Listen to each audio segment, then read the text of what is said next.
Hi everyone. It's really good to have you here. Um, whatever reason you're attending, as we've seen from the poll, there's a little bit of a split there between sort of general interest, supporting a partner, or someone else in your life, and for more information about going through the menopause yourself. As Harriet said, the chat function is off, but do feel free to pop questions into the Q&A box throughout. You can pop those in there anytime, and Harriet and I have dedicated some time to go through these at the end. We'll get through as many as we can. So we're going to get started. Harriet, if there's any technical issues, presentation's not moving along, etc., just give me a shout verbally. But hopefully we'll be smooth running from here. So my name's Emily, and I'm one of the dietitians here at the Vegan Society. Some of you may have come to a presentation before or be a bit more familiar with my face, but if I'm meeting you for the first time, then hi and welcome. Today's topic is vegan diet and menopause. This was a topic that was very requested by our members when we had a poll to ask you about what topics you'd like to hear about from our dietitians. So today we're going to talk about what is the menopause, start at the basics, what is actually going on during this period of our lives. And then we will go on to talk about how diet can support with symptom management during the menopause. So these may be things such as hot flushes. We're thinking about changes in body composition that might happen as a result of changes to metabolism due to our hormones.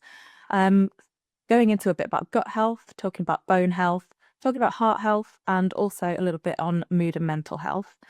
We'll have a look at some nutrients to particularly consider when you're going through the menopause, and kind of go through, just do a bit of a summary and practical tips of what you can do, and kind of integrate into your life and to your diet. So firstly, what is the menopause? We might have heard about menopause and perimenopause, so I'm going to have a little overview of both.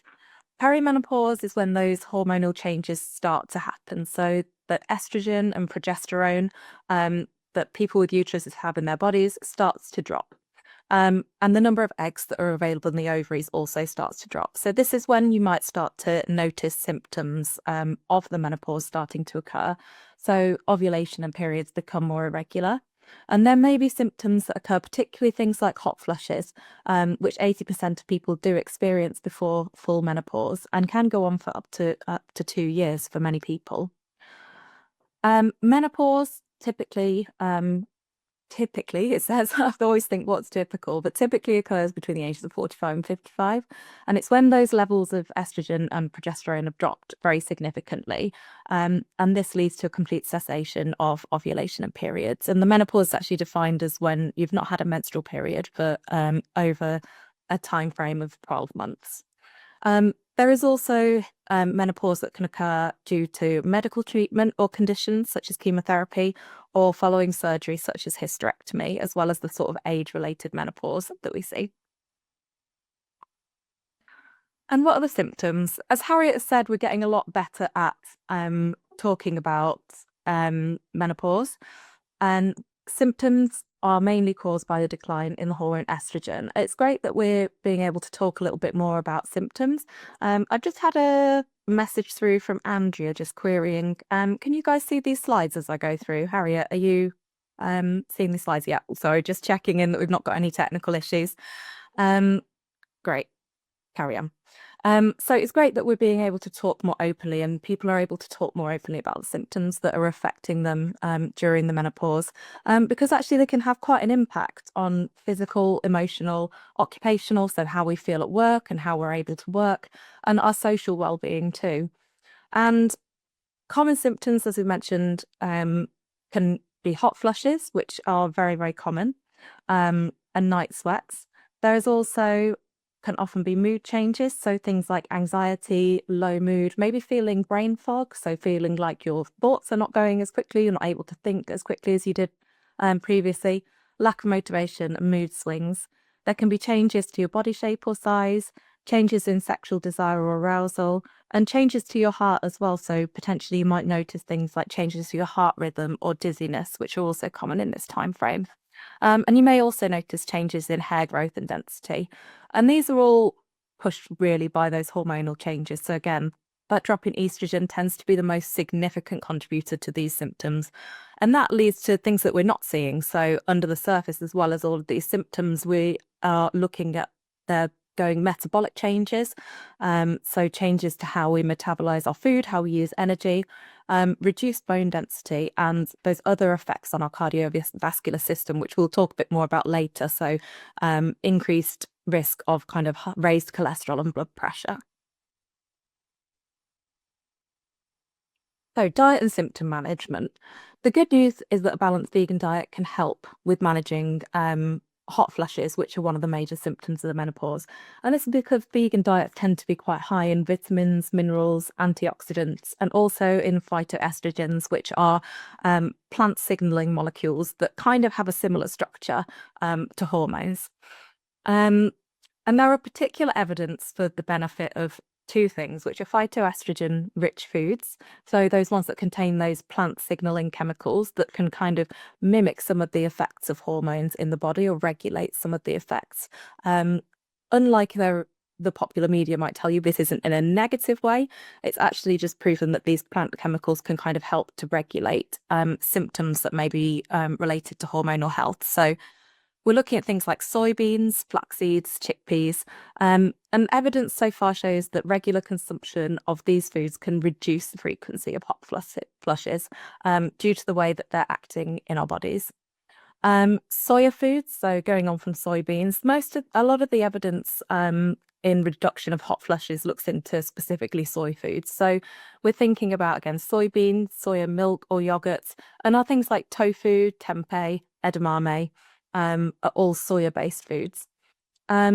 This is due to them containing phytoestrogens that are called isoflavones, and regular consumption has been shown in studies to reduce the severity and the frequency of hot flushes by around 20%.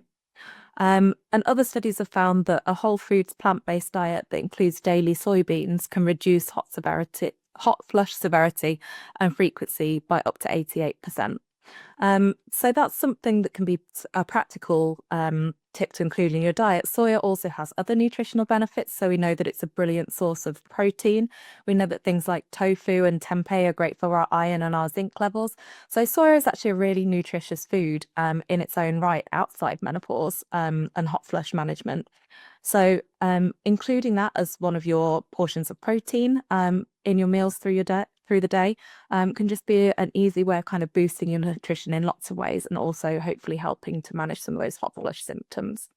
I've put a little kind of green bubble at the bottom here to say that limiting caffeine intake can also help to reduce the frequency and severity of hot flushes, and sort of the way caffeine ramps up our metabolism and has an impact on that kind of heat production, I guess, during the menopause. Moving on to body composition. So as I mentioned before, the drop in estrogen can lead to changes in body composition.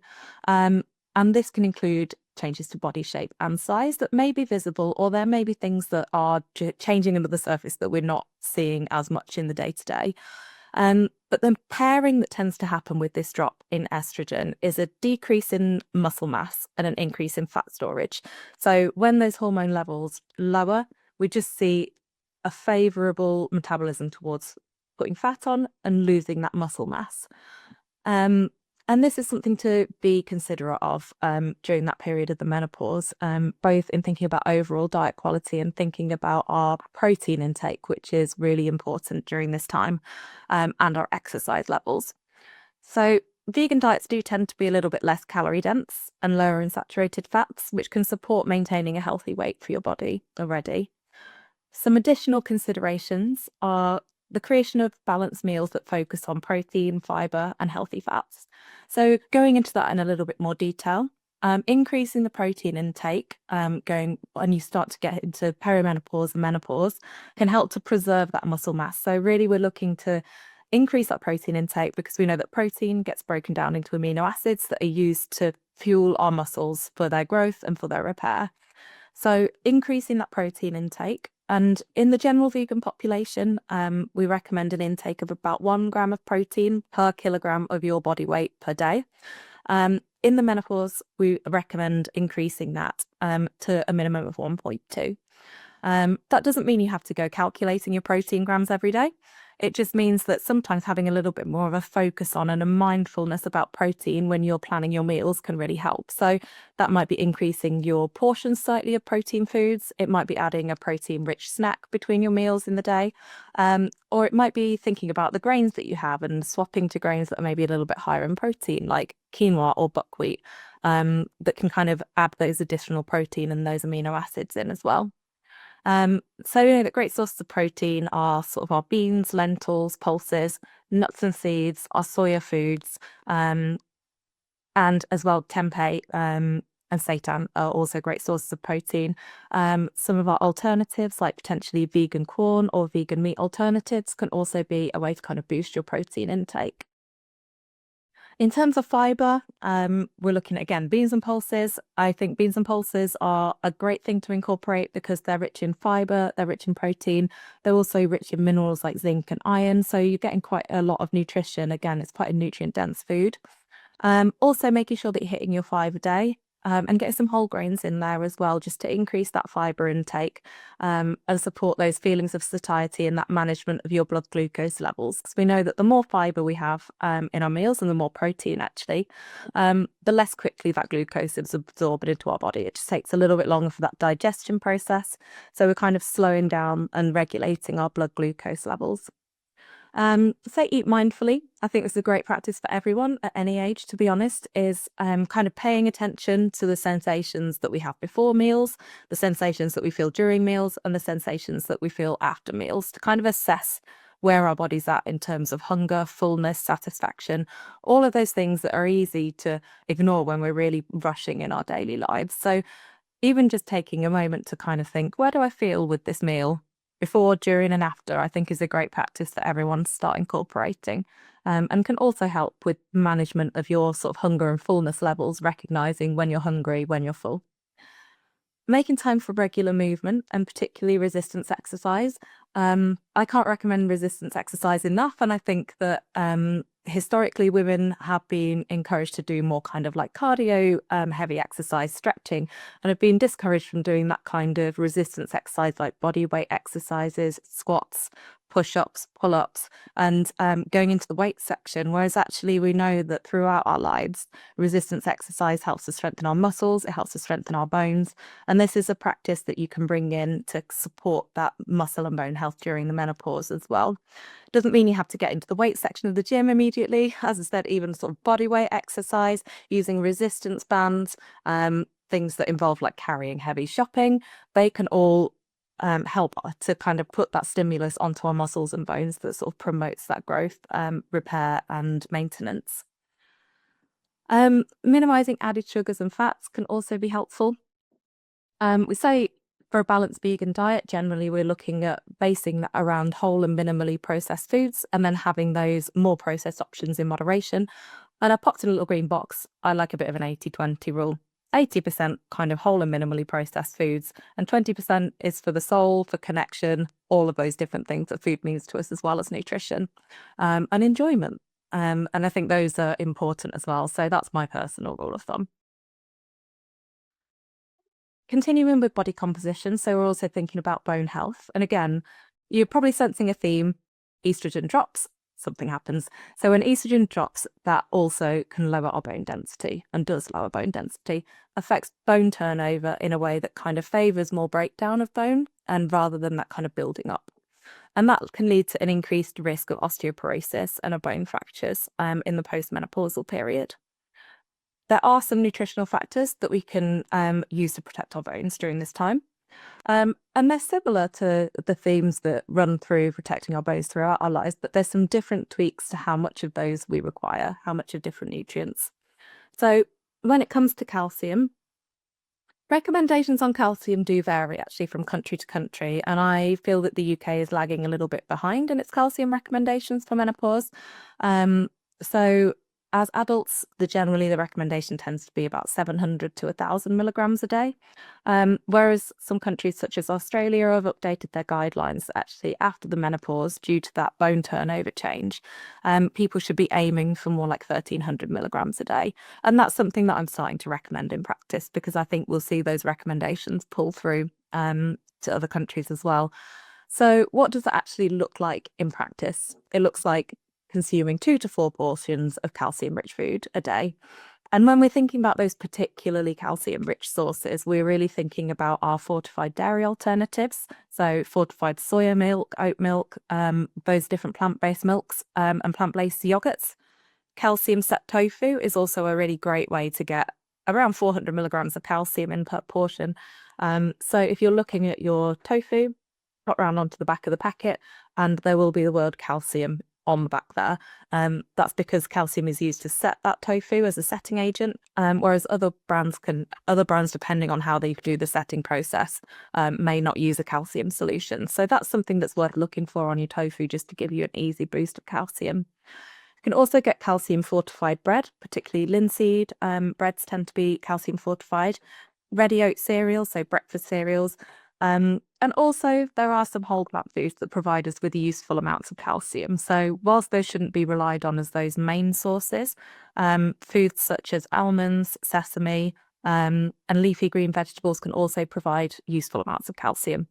So basing yourself around those fortified alternatives, calcium set tofu, and then additional calcium rich whole plant foods will help you to reach those goals. In terms of vitamin D, that's a really important factor for our bones throughout our lives, and the recommendations do remain the same in and after the menopause, of about 10 micrograms per day.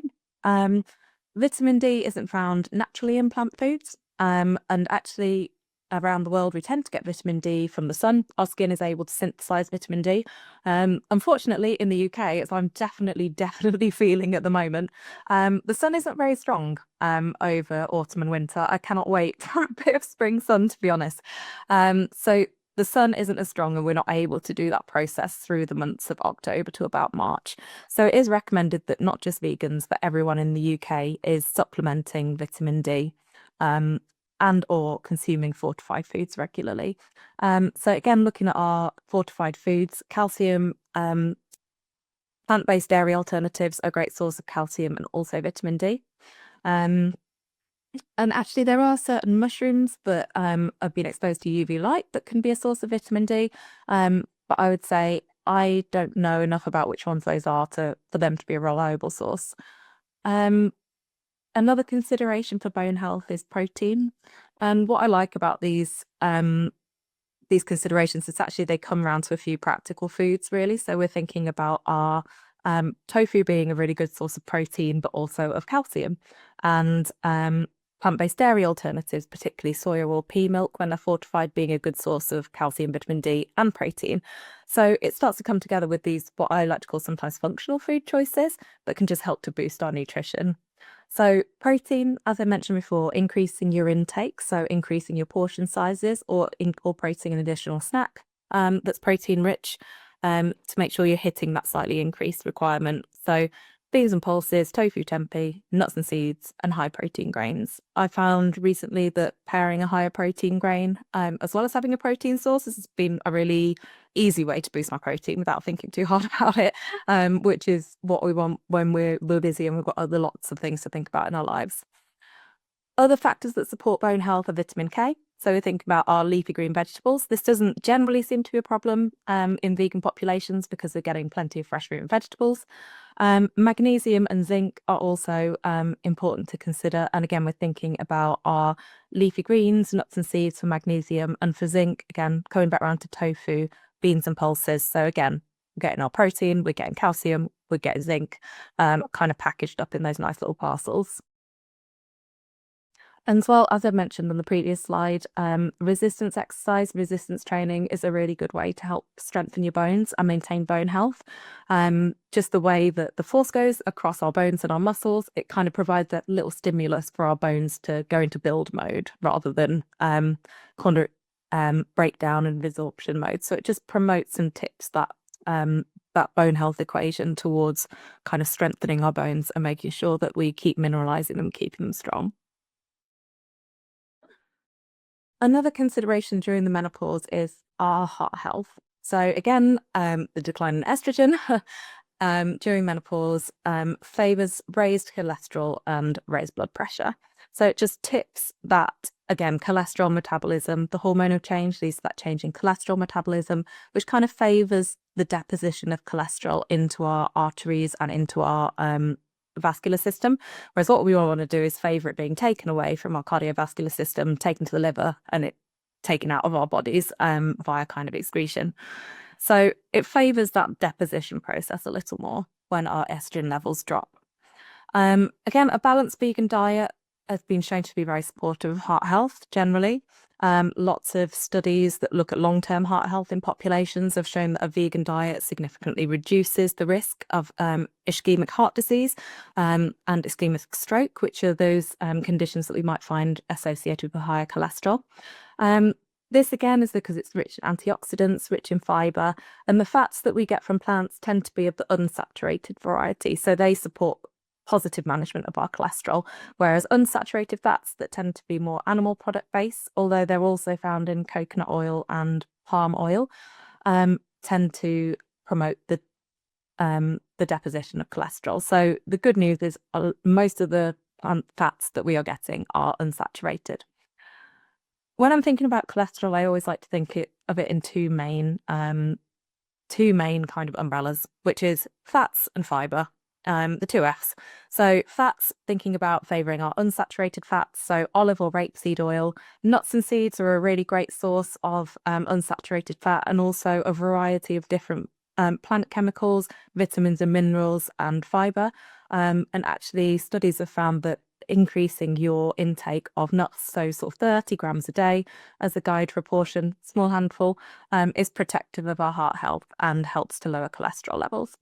Avocado is another great source of saturated fat and can be delicious on toast. Is apparently why millennials can't afford houses anymore, but it is a great nutritional powerhouse, so it might just be worth it. It's also worth considering a daily source of omega-3.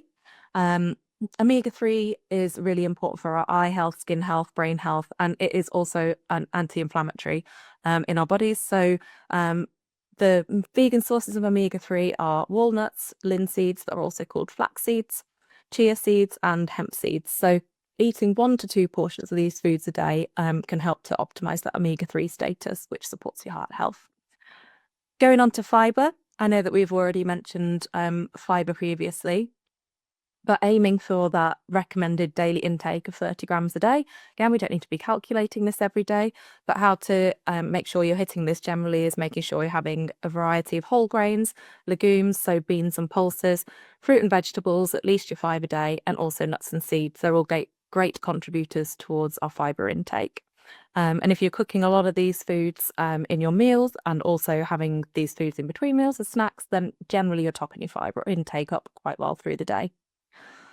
Again, talking about avoiding added salt and sugars where we can in processed foods. So high salt intake is linked with increased blood pressure. So it's worth label checking and having a look at those traffic light labels to identify products that are a bit lower in salt, and same for sugars if they're things that you regularly consume. And generally these tend to be found in processed foods. So we know that whilst our salt intake, so what we put in during cooking and on the table, does contribute, generally processed foods tend to contribute about 2/3 of the salt intake for the UK. So it's about making those sort of smart swaps, reading those labels for products that you have regularly. The things that are going to make the difference are things that you're having in your diet very regularly. So again, I always say with a little bit of a caveat that the occasional treat is not going to be the thing that makes a big difference in terms of your overall dietary pattern. And going back to my kind of 80-20 rule, but if it's something that you are eating quite regularly, it's worth having a scan over the label and seeing if there's any alternative that are a little bit lower in salt and sugars. Other things that can help support your heart health specifically when we're thinking about maybe functional foods. So soya products, again, have been shown to have a positive impact on cholesterol management. Oats and barley, because of the soluble fiber that they contain, they kind of act like a bit of a gel in our bowels. So that's a particular type of fiber that can act as a gel and kind of absorb some of that cholesterol from our system. That means that we're favoring getting that out of our body, which is what we want. And then finally, there are plant stanols and sterols. So you may have seen products that have that are marketed towards lowering cholesterol. These tend to contain these what we call stanols and sterols that have some evidence behind them that they can help lowering cholesterol. And I tend to go for these after trying to make the other changes. So I'm thinking fats, fiber, and then thinking about these other functional foods as well. Gut health. So gut health has definitely been having a moment for the last few years, which is deserved because it's extremely important and we're just learning more and more about it as we go. So you've probably already heard of the gut microbiome, which are actually trillions of bacteria that live in our small intestine, and they actually help to regulate lots of different systems across our body. They take food that we have eaten and the remnants of that, so things like fiber, undigested carbohydrates, and then they can make products when they metabolize these that can go out to the rest of our body and have impacts on our system. And one of the things that we really want to see is the generation of what are called short chain fatty acids by those bacteria, because they can go out and help to improve the integrity of the intestinal barrier, reduce inflammation, and also regulate things like hormones, metabolism, and even some evidence that they might regulate mood. Research is ongoing into the effect of the gut microbiome on the menopause, quite an upcoming area. But we do know that changes in estrogen can affect the gut and lead to an increase in symptoms such as bloating or constipation. Um, so, top tips for protecting your gut microbiome: making sure that we get plenty of fiber. Again, that is really the food for those bacteria. So, the bits that we don't digest in our stomach and our small intestine go into our large intestine, which is where they can be worked on by bacteria to make those nice little short chain fatty acids that we want. So again, fruit and vegetables, whole grains, legumes, nuts and seeds, all great sources of fiber. There's also evidence that the range and the diversity of plants that we eat is important for our gut microbiome, because again, it just promotes diversity of those bacteria due to the many different food sources. And you may have heard about plant points and aiming for 30 plants a week. So that's for each different fruit, vegetable, legume. Also carbohydrates such as oats, rice, pasta, wheat, and spices as well. So herbs and spices also contribute towards your plant point diversity. So actually cooking from scratch using plenty of fresh vegetables, pulses, and spicing something, say for example, like a chili bean curry, can easily get you sort of like 10 plus plant points in there. And it's about just having that variety across the week. So thinking of where you can maybe make swaps, try different fruit and vegetables. I've been really enjoying that recently, getting a weekly box and kind of getting a surprise that I then get to cook with every week.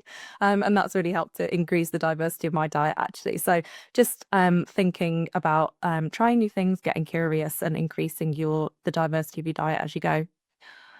Probiotic foods have also been shown to promote growth of the bacteria in our colon. So these are foods that contain live bacteria that when we eat or drink them, they can make it all the way down to our colon and help to sort of populate that microbiome.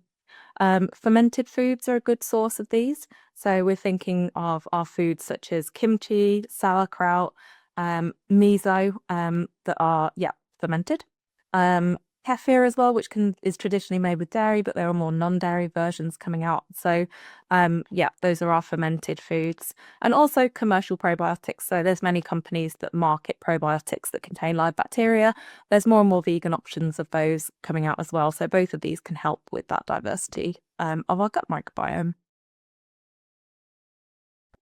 Going on to mental health and mood is a really big a big kind of symptom that can occur during the menopause. So things such as mood swings, anxiety and depressive symptoms, and these are due to those fluctuating hormones.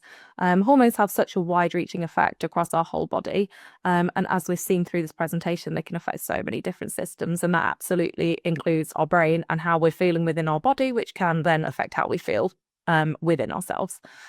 There are some nutrients that may help to support your mental well-being during this time. And we did actually, our last presentation was on food and mood, and that is still accessible in the members area if you want to learn a little bit more about that and you weren't able to attend. But some nutrients that can help support mental well-being. So omega-3 fatty acids, again, because they have such an important role in brain and nerve development. So our flax seeds, hemp seeds, walnuts, chia seeds. My favorite way of getting in a portion of these is to chuck a tablespoon of ground flaxseed in my porridge or in my smoothies, in my breakfast. So I know I've already just kind of like boosted my omega-3 first thing in the morning. Magnesium can help support relaxation and normal sleep patterns and may help to reduce anxiety. And this is contained in foods such as leafy greens, nuts, and seeds.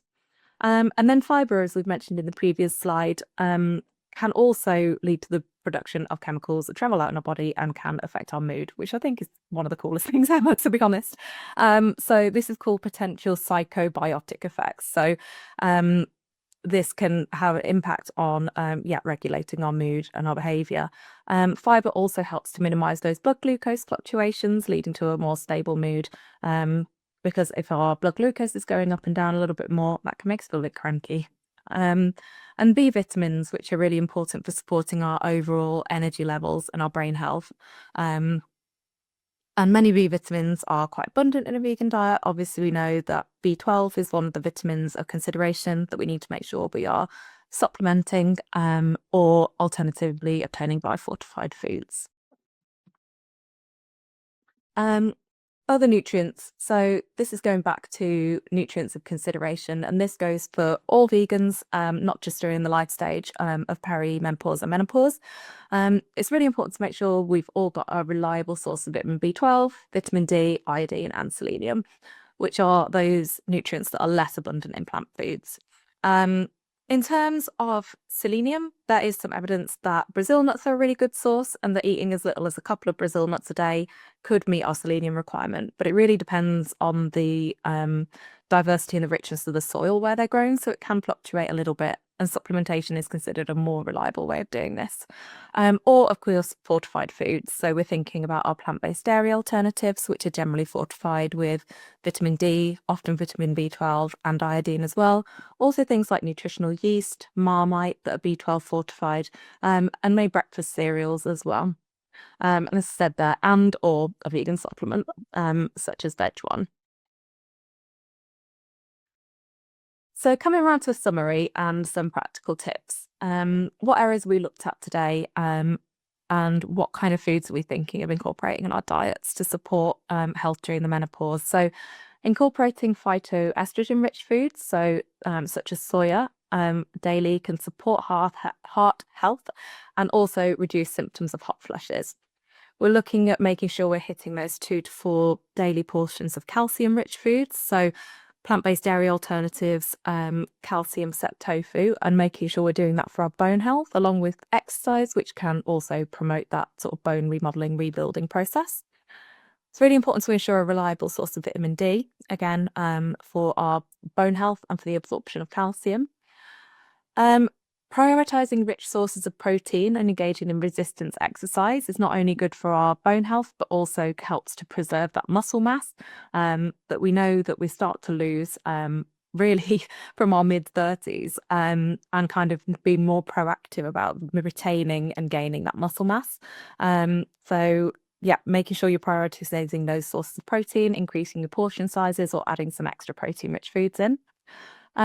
Protecting your health and your heart health with unsaturated fats, so such as olive oil, nuts and seeds, and avocado, and getting a source of omega-3 fatty acids and fiber in as well. And supporting your gut health by eating a variety of fiber-rich foods, and that will also help to have an impact potentially on mood, blood sugar stability, weight management, and generally just keeping that gut happy. So thinking about eating plenty of fruit and vegetables, whole grains, beans and pulses. And as always, it's just important to get a range of vitamins and minerals across your diet. So making sure you're having a balanced and varied diet. As I said, it's sometimes nice I sometimes find myself in a cooking rut or eating similar things. And sometimes it's good to branch out and try new stuff. So I'm always a big advocate of that. That means that you're hitting more fruit and vegetables. Again, more fruit and vegetables, more nutrients. We kind of say eat a rainbow because different colors represent different nutrients. So just making sure you're getting that variety to contribute to an overall well-balanced diet. Further resources, and I know that Harriet will send these slides around later, so if you don't get a chance to sort of screenshot or note these down beforehand, that's not a problem. We do have a hot topic on the menopause that you can find in the Nutrition Hub in the members area. So that goes into the topics that we've discussed today in a bit more detail, some of the evidence, and comes around to some top tips. We're also very close to publishing an upcoming addition to our life stages pages. which focuses on the menopause. So that will be a great addition to that section of the website. There's more information on protecting your bones under our nutrition pages for bone health. And at Heart UK, there is a joint resource that we worked on as the Vegan Society and Heart UK, which is the plant-based / vegan ultimate cholesterol lowering plan, which goes through some of the topics that we mentioned whilst talking about heart health. If you have a personal question that you haven't felt that you wanted to ask during the Q&A during this session, remember that we're here for you at nutrition@vegansociety.com, or there is the Ask the Dietitians form in the members area. So do feel free to get in contact with us if you have any questions or any follow-up from this session. Thank you. I think that is everything from me, and we'll move into our Q&A. I feel like I'm losing control of my my face this afternoon. Really, I think it's getting a bit late for me. Going into our Q&A, which Harriet will bring you into now. Oh, thank you so much, Emily. That was just so fascinating. The 30 plants a week. I love that. And I was just going to say to everyone, careful with kimchi, because a lot of them do have anchovy in the ingredients, don't they? So be very careful to read the label if you're going to have kimchi. Just thought I'd get that in there. So I'll get straight into Q&A because we've got quite a few questions here. So we'll try and get through as many as we can. Will the slides be available afterwards? Yes, definitely. I'll be circulating the slides to everybody. I can answer that one. Right. So question from Helen. Actually, sorry, Helen. I will actually just read the questions without saying people's names. I hope that was okay. I haven't said your surname. I have a couple of colleagues who have had breast cancer and have had to go on a hormone drug, so have to be careful with estrogen. Is soya a different type of estrogen? So yes, it is. And there's kind of an old myth that is still kicking around there a little bit, that soya foods can contribute towards the risk of cancer development or recurrence. But actually what we're finding from the evidence is that it is the opposite, and particularly with the areas of breast cancer and prostate cancer, both when we're thinking about the development of those initially, but also protecting against recurrence of cancer, there's evidence that soya foods can actually be a protective factor. So we're finding that they have a beneficial impact when it comes to cancer development. Thank you. This one, what is the suggested amount of soya intake per day? Yeah, so I mean, it's always really annoying to say it's individualized. I say that the papers that look into regular soya intake and it having an impact, so a positive impact on things like cancer risk, hormone management, reduction of symptoms in menopause, they tend to be focused around an intake of soya once or twice a day. So kind of ruling down to daily soya intake there seems to be the most evidence if we're having soya at least once a day. And some of the papers is once or twice a day. And I know that previously, looking at heart health, it's been recommended to have a couple of portions of soya a day. So I say the evidence points in the direction of 1 to 2. There is some information. Again, soya tends to be one of those topics that there's a lot of different information floating around about. But I would say as an adult, there's not a worry about soya impacting your sort of in a negative way, your hormones or your kind of overall health. So I would say that there's not as such an upper limit unless you really, really, really, really try very hard. So once or twice a day seems to be optimal, is what I'm coming around to. Okay, thank you. Okay, so the next question. I am going to keep them anonymous just in case people want to be anonymous. So this one is, with less estrogen post-menopause, does that mean being more mindful of more protein, less sugar and fat for the rest of our lives? Pretty much a little bit, yeah. And I would say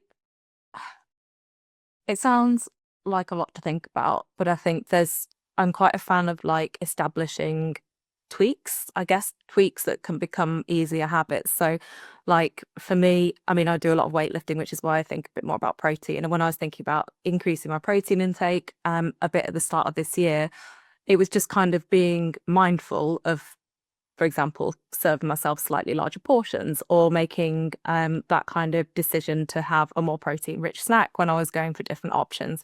And I think once you sort of get into the swing of doing that, it can be a little bit easier. Yeah, those hormone changes are ones that are going to be maintained afterwards as well. And actually, in terms of protein intake, the recommendation sort of for older adults of all genders over the age of 65 is to increase that protein intake because we know just as we age, we're more likely to start losing muscle than putting muscle on. And that we kind of have to be a little bit more proactive in that area. But it doesn't have to be big and scary. I think little tweaks are my favorite thing to do. So just changing one or two things at a time, seeing how your body fits, seeing how that habit establishes itself around your life, before you kind of make another change. So I always think trying to change too many things at the same time can feel a bit overwhelming.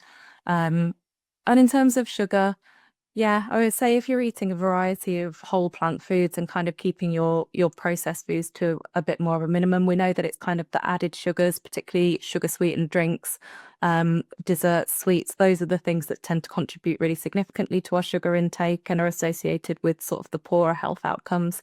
So focusing on sort of more of those whole plant foods. And as I've said, I like a bit of an 80-20 rule for myself because I think we all need a little bit of freedom around food and enjoyment of those things in our diets as well, just for our sort of like mental health and well-being. Maybe not everyone, but me personally. So I think it's striking that balance and having a variety of different plant foods and minimizing that sort of processed food intake a little bit, but not being too strict with yourself as well. And I think a vegan diet is very good in itself for kind of having a lower fat intake, higher fiber intake. So actually quite a few of those things already going to be a bit more balanced out when you're following a vegan diet compared to say a standard Western diet, as they call it. Yeah, definitely. I've read that rapeseed oil is a good source of omega-3 oils. Is that correct? Yes. um, so rapeseed oil, I'm just trying to think if that's the same as flaxseed oil. I feel like flaxseed is one of those sneaky things that has loads of different names, and sometimes that likes to sort of jump scare and confuse me. But yeah, rapeseed oil, flaxseed oil, that's a really good source of omega-3. So whether you're cooking with it or using it for like salad dressings, drizzling, all of that kind of thing, yeah, that's helping to support your omega-3 status as well. Oh, that's great. I use rapeseed oil. I am gluten-free, and oats and rice don't agree with me either. So substituting with buckwheat and quinoa, is this a good thing? Yeah, I mean, buckwheat and quinoa are both, they're rich in fiber. They've got high protein as well. So that, as I was saying, with those kind of like higher protein grains, that can be like what I find quite an easy way to just boost my protein intake because it's kind of the carbohydrate source, but it's also adding that little extra boost of protein. So both quinoa and buckwheat are great whole grains to have in your diet. Yeah. Great, thank you. Next one. Are there any good suggested menu plans for vegans going through the perimenopause, menopause to help getting into these good eating habits? Good question. I'm sure there are people out there that do that kind of plan and work with people. I'd say generally the issue with menu plans is that they don't consider the lifestyle habits and diet that you already have, if that makes sense. So usually the most effective way of making a plan is working with somebody who can give you advice on how to tweak your individual diet. Because often it will be a lot more realistic and sustainable than trying to make lots of big changes or kind of like one size fits all, if that makes sense. So I'd say the best plans kind of rely on knowing what you're already doing. So I'd probably recommend reaching out to sort of a dietitian or nutritionist for an individual discussion on that. And I can point you in the direction of that if you want to drop us an email after the session. Oh, brilliant. Thanks, Emily. Um, So another member has said, thank you for a really informative and helpful webinar. What part does HRT play in healthy aging? Would these diet recommendations support or replace HRT? Good question. And to be fair, due to the kind of medical researchy nature of HRT, I wouldn't be able to say, is this a replacement or is this a support? Obviously, HRT comes with potential benefits of reducing menopausal symptoms. It is giving you that artificial estrogen, progesterone, but also might be linked with medication side effects. So I say it's, again, I'm going to come back to it being quite an individual journey. And some people would like to go down the HRT route, which will potentially have those associated benefits of maybe protecting bone health or preventing like estrogen related cardiovascular changes. But there might also be risks associated with having that additional estrogen. And it's definitely something that's worth discussing with your healthcare team at the point of making that decision, basically. And yeah, it might be that some of these recommendations are sort of less relevant as you'll be having fewer of those classical symptoms to manage with that estrogen decline. But yeah, it's always worth kind of that individual discussion of like risk benefit with your GP to see what route is best for you. Yeah, I think there definitely are vegan options for HRT if people are considering going down that route as well.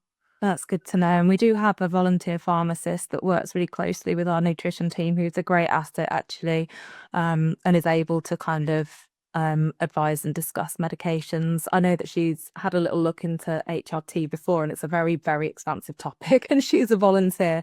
So writing sort of an overarching resource for us is a little bit out of the time that we can ask of her, but she is very excellent at supporting us with individual queries. So if you're looking for a bit more information on particular options and whether or not they are suitable for vegans, feel free to ping us a line because we can get in touch with Poonam to support us answering that question. Oh, that's great.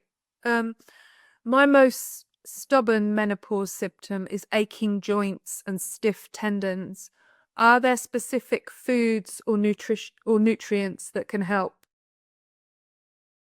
That's a good question. And I know that that's something that can be an issue, both kind of for menopause and also things, like as I get older and maybe have things like osteoarthritis. Generally, there's not a lot of research into this. There is a study that I know of that's ongoing at the moment called Plants for Joints, that might be worth looking into. I know that addresses a lot of those kind of osteoarthritis, inflammation, age-related joint problems, and is looking into kind of a plant-based diet to support and manage those symptoms, basically. Generally, we say that trying to keep active, stretching, having your balanced diet, having that intake of antioxidants, those healthy unsaturated fats, is going to help to support kind of your overall health and also your joint health. But as far as I'm aware, there's no kind of specific targeted foods that can address that as a problem at the moment. But I am watching the space on Plants for Joints, definitely. Oh, that's really interesting. Some great questions here. I don't think we are going to get through them all, but I'll be able to do a couple more. Just to reassure everybody, all of the questions in the Q&A will be answered, and the questions and answers will be distributed amongst all the attendees, just to let you know that. Is there any change in the absorption of nutrients from supplements during menopause? I'm going to say not as far as I am aware, but given all of the research that is kind of going into how hormones affect our metabolism and absorption, all of the research that's going into the gut microbiome, in particular as well, that'll be an interesting area for us to watch and kind of update if there are any changes in that area. So I'm going to say, as far as I am aware, not. Although we do know that there are some age-related differences in nutrient absorption, but they're not something that happens for everybody. They can just be more common as we age. So unsure as to whether that's kind of something that generally will happen in menopause, or whether again it's just a higher risk of nutrients being absorbed less well as we age. So just to kind of clarify, I'm thinking like B12, for example, as we age, about sort of 10% of people over the age of 65 lose the ability to absorb B12 as well. So they might need higher doses of B12. And that's why you see some recommendations for higher B12 intake in older adults. But yeah, nothing that I'm aware of specifically related to the menopause at the moment. But again, an area that will be interesting to watch, particularly with the ongoing research into gut health and how that affects us across our lifespan. Yeah, definitely. The gut health area is just, finding out more and more every day. Yeah, it blows my mind. I think it's great. I think it's such an interesting area, and definitely a topic that's been requested as a full webinar topic that I'd be excited to chat your ears off about in the future. Yeah. Are algae supplements better to take compared to flaxseed, etc.? As I've heard they convert better. Yeah, so basically flax seeds and linseeds and all of the plant-based omega-3s are all in a form. I'm gonna try and say it, alladronic pacoic acid, which is also known as ALA. And ALA relies on our own bodies once we've had it to convert that into those longer chain fatty acids, which are, you might have heard of, called DHA and EPA.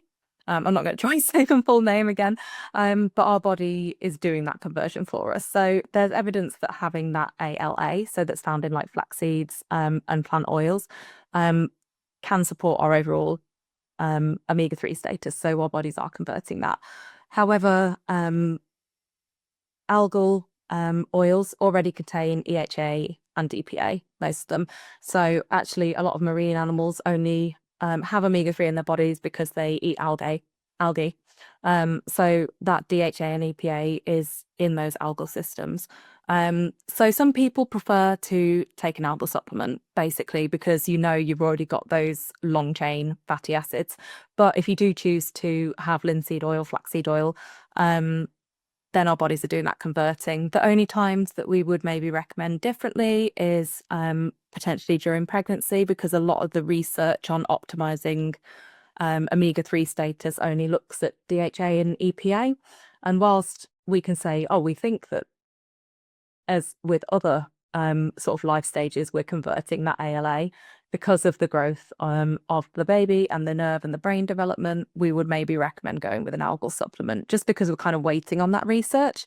And whilst we're pretty confident, it's not something that you can't really be too overcautious. So there are certain life stages where we would say, yeah, it's probably better to take an algal supplement. But as long as you're getting sufficient of that plant ALA, our bodies kind of do that conversion work. So it's kind of down to personal choice, really. Well, that's a great answer. A lot of jargon there. It's a lot of they're long words. They're very difficult to say. I had to go on the first one. I think I messed it up. Yeah, no, absolutely. I Totally understand. I think saying it with confidence is the important bit. I've got a lot to learn as well, but it is 8 o'clock, everybody. There are questions that haven't been answered live, unfortunately. So sorry about that, guys, but as we already said, they will be answered, and the answers will be circulated. So yeah, I just want to thank you all for coming, and thank Emily for such an informative session.